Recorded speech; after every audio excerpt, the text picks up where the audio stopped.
So Google over the years has cracked down a lot on manipulation around spammy stuff and so forth. Do you recommend that people use the disavow link tool? Google just rebuilt it a couple months ago. So what do you think about using that tool? Um, I think I'd have to go with what Gary Ilias says, if I'm pronouncing the last name right. And I think he said in one of the conferences at the end of last year, someone asked him a very similar question: should we be doing a disavow? And his response was something like, to paraphrase, if it were up to me, I would remove the disavow tool. I think more people do more damage to their site than do good. So I tend to agree with that. I think that the vast majority of people that are analyzing their backlinks for doing a disavow and creating a disavow are analyzing their links wrong. And so I think they're hurting their site. So I think overall the recommendation would be like, no, don't do a disavow. Unless you've got, I don't know, 10 years of experience analyzing links. It's like, I think 99% of the people that do it are doing more damage. And why? I think it's because so many people, they run one tool. They'll either have Moz, Majestic, Ahrefs, or link research tools, or SEMrush. They'll use some kind of tool, and each one of those tools will tell if a link is good or bad.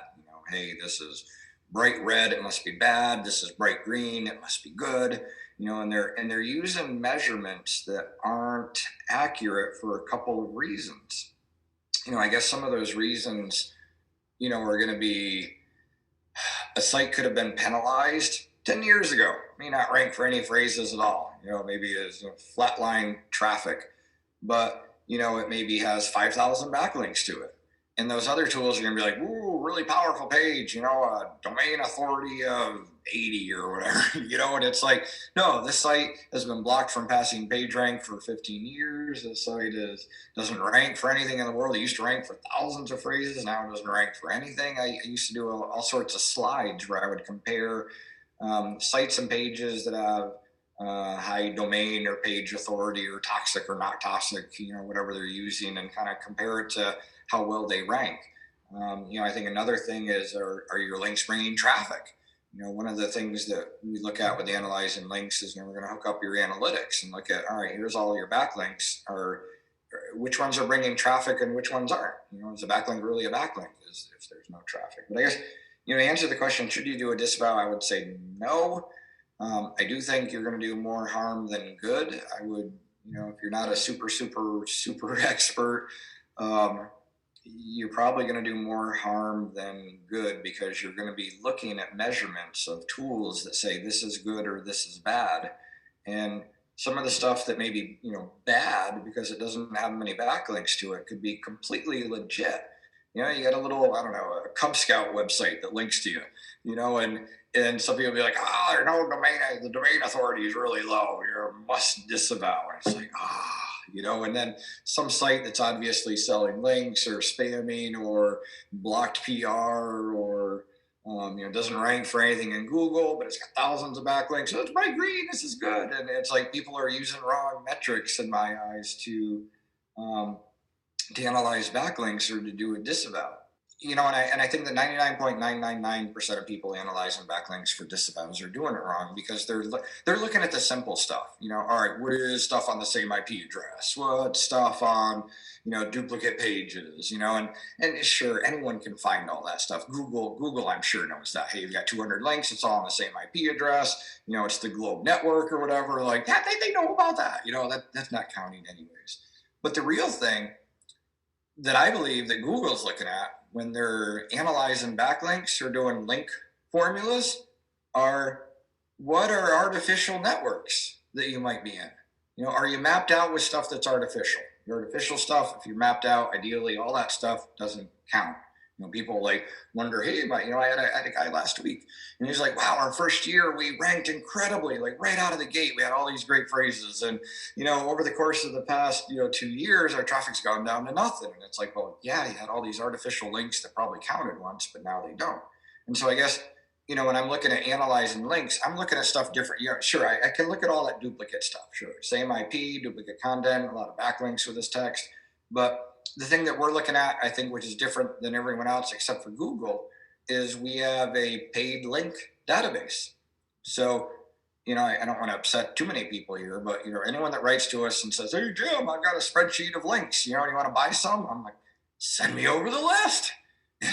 And sometimes they'll be like, "Well, I can't send you over the full list. Did you got a couple sites? Sure. Yeah, I've got a finance site. I got an education site. They're gonna works for anything. Send me over as many possible sites as possible." And they send me over the list. I put them into our tool. Our tool then marks all these as paid sites. We then map out their network. So from like a small list of 20 to 40 sites, we can find their whole network. I have another sheet that has the top 100 suspected buyers within every network.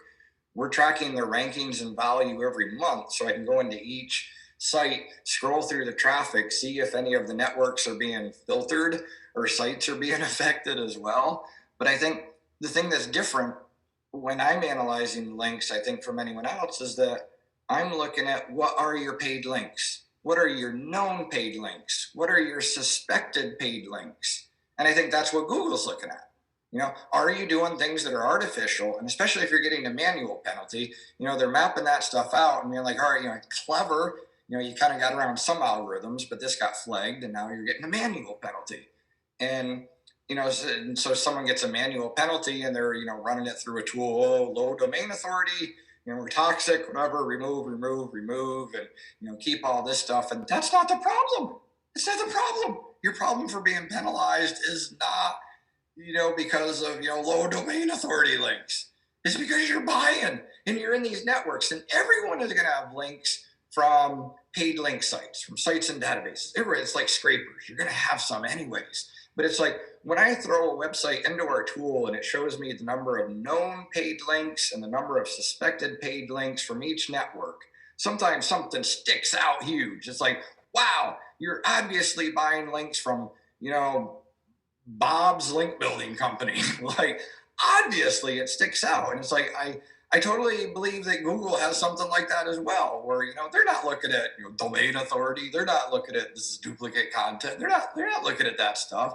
They're looking at are you in these paid networks? Is there artificial stuff going on here? And everyone will have a little, but it's like when you throw a site in and suddenly like one site lights up like, oh yeah, there's 100 known paid links from the seller and 1,000 suspected paid links from the same seller. Like it sticks out. It's like that's not scraper stuff or stuff by accident. Like, oh yeah, you're definitely buying from these people. Should you do your own disavow? Probably not.